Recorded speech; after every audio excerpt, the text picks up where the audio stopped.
gịnị nụ ka a sị na-afịa na Ngor Okpala bikonu wee na-akọwa na o nwere otu nwoke na-agba ọkada nke bụ na ọ gbachala ọkada wee nọrụzie n'ụlọ be ya ndị uwe ojii Evangelist Ebuka Obi debere ebe ọ na-alụ new site fa a na-alụ ụlọ ụka ọzọzọ ministri na Ngor Okpala nọ ndị uwe ojii ahụ bụ ife bịara na be nwoke anụnwa wee gbagbuo ya wee na-ajụ gịnị na-ese na nke ikpeazụ a kedu ife a na-azọ nke bụ na ndị unu furu bụ ozu ya bụ nwata nwa okorobịa na ọba wee na-akọ ọtụtụ ife onweghị ụdị ka mgbọrịfa ha kpọrọ Evangelist Ebuka Obi ma ndị si nọ na jefa na fa n'ike ma ndị si nọ na-egbusisi fa ma ndị na-asị ontu aka esi wee wetalụ fa development ọ bụrụ ịbịa na-egbusisi fa o nwee ife nchọ ka ntinye n'okwu a bikonu maka na onwe mgbe ndị ụmụ nwaanyị obodo anụnwa ndị Ngor Okpala ndị nne na nna fa mere ngagharị iwe wee na-asị na Evangelist Ebuka Obi na jefa na fa n'ike na onye hofe ego ana emechaa onye isi na-afụ maka ana na ya bụ Ngor Okpala pụta si na ndị ahụ na-asị asị na Evangelist Ebuka Obi nyerufe ego ana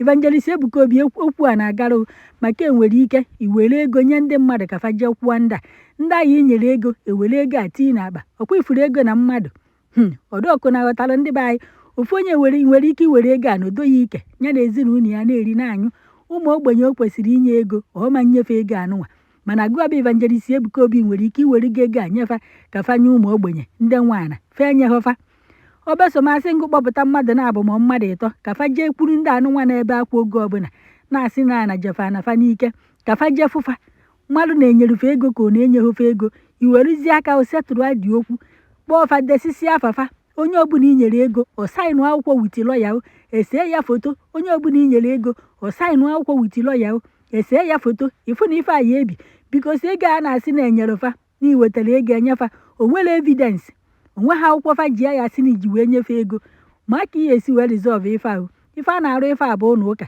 ka ụlọ ụka a ka a ghara iji ọbara wee tefe ya okirikiri ka a ghara iji afọ ọjọọ maọbụ mgbe anyị alụchazi ife a ọ bụ na-egbusisigo ndị vileji niile amakwana nke anyị esi aka ụdị aka gọvanọ eziokwu kịta anụnwa oge nwa bụ onye kpụ Evangelist Ebuka Obi wee jee na ana kịta anụnwa gị ụkwụkwa mgbịrịmgba na-agagharị na-enyeghị unu ego na-aghọrịrị unu na-egwuru unu ojolo ọkwa unu pụtabụ si na unu chọrọ development kịta anụnwa na-achọkwazi development onweghị ife ọzọ na-ese n'ife a na-abụghị ego andị ndị nwaanyị anụnwa ndị ogbenye nwaanyị a ekwesịrị inye ego enyehofe ego a isi mmukwu ego fa abaghọfe aka onye nyere ego a ka onye fa ọ nọdoro ego a ike rie ya so ya na o nweghị ife ya eme ime nyocha na nzacha kịta enwere ike ịchọpụta na onye nye Evangelist Ebuka Obi nyere ego a ka onye ndị a bụ nyanwa ya akpọ ndị uwe ojii a na-ekwu maka fa kpọkọrọ ndị amị kposa ebe a na-agba onye ọbụla ka anụ ka o wee rie ego asọsị ya eburuzie afọ ọjọọ na-ebozi onye bịa iwetara uru development ndị be anyị ike gwuru unu ife onye ọbụla bụ fọmfoju akpa onye nyere ya nya ụmụnne ya ọchọ ka ọ foju akpa nke ya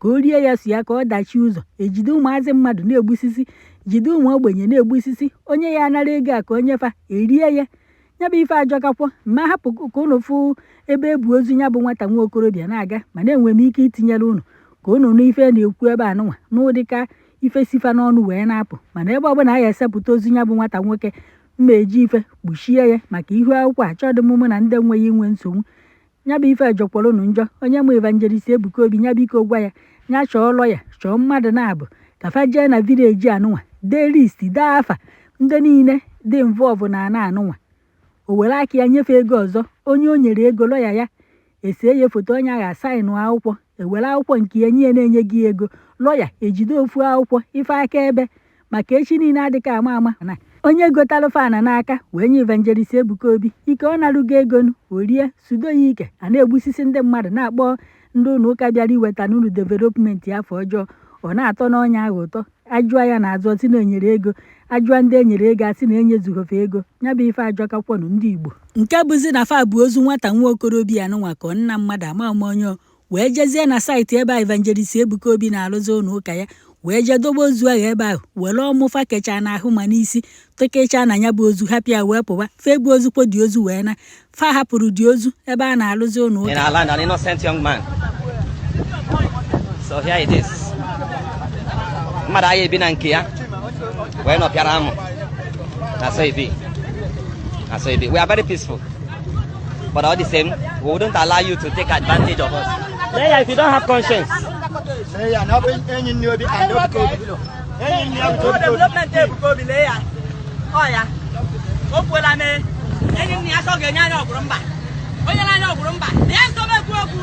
Enyi ni ona buso ge nya. Aga ndi bisi oguru mba. And besides, I'm orphanage. Any new be an amalam. I'm orphanage. The first orphanage from Egamama Baby Soap. He collected my land, my brothers. So take it. So, it is time to stand for our people. It is time to lend our voices. The innocent young man. This is how we saw it. Because this is one blood. Because I won't be shot to hold this one blood. So come my mayor. This is what they get to us. We are all dead. I need to tell you. So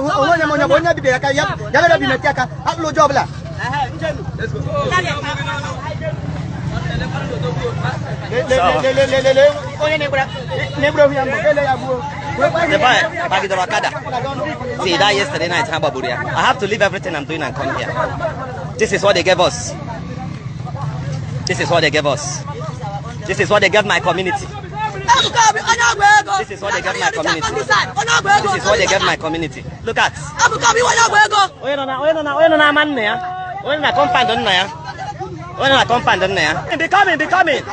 Be coming. About that same policeman. Hey, happy the policeman. Nobody should touch him. Nobody should do so.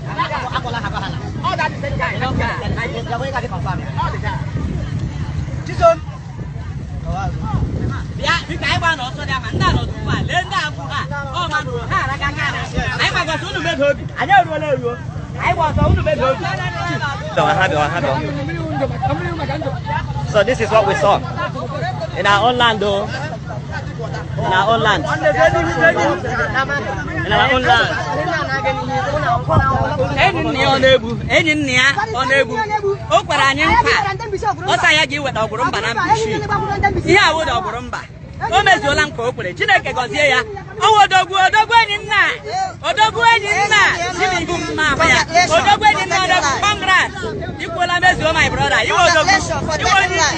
You will talk and do. Talk and do.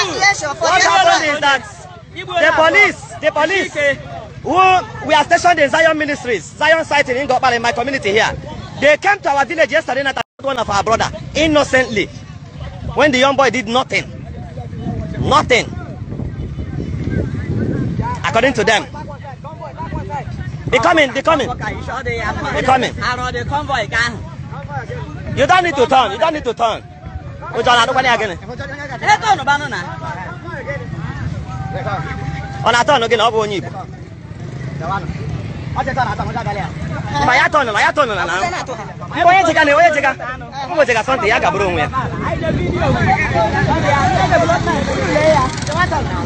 No, they shouldn't turn. No. Come. Don't disrupt anybody. No, they should cross. Allow them to cross. I go to Ibega. We demand the immediate arrest of those policemen and whoever sends them. That's what we demand. We will not keep quiet anymore.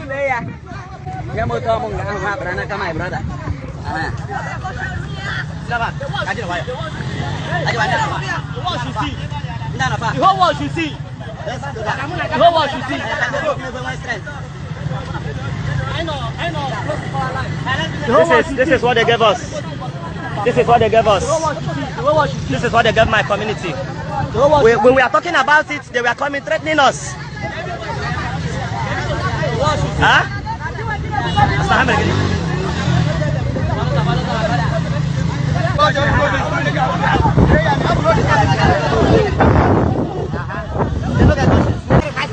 Over the night. They go. In our own village at 20-something. They go.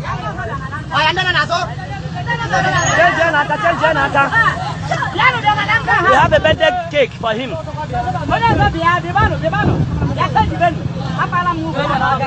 will come to Ngor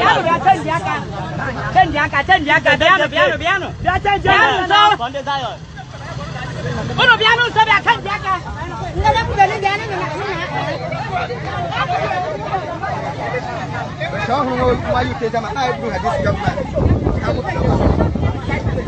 We're almost there now. We're almost there.